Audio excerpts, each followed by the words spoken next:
comes from your connection to God. That's why we put God first.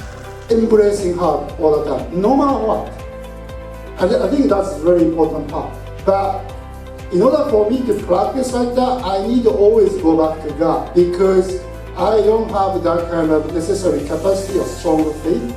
But to just to go to God, help me to do that.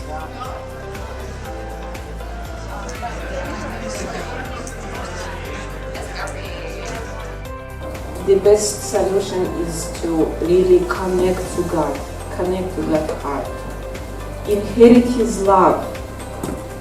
Because all this uniqueness of us, it's part of God's nature.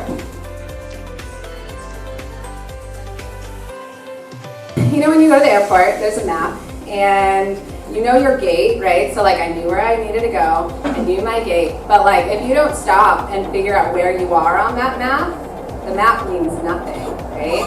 So I had to stop and say, who am I? Where am I? God created me to be His child, to experience the world from love, and to be able to understand who I was and experience that.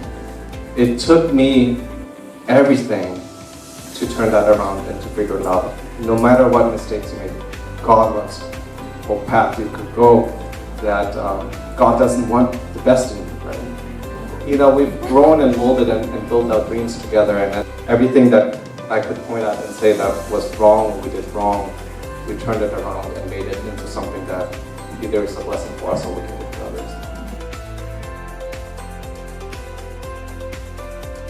I'm in like the happiest time of my life. What is the best part about being blessed?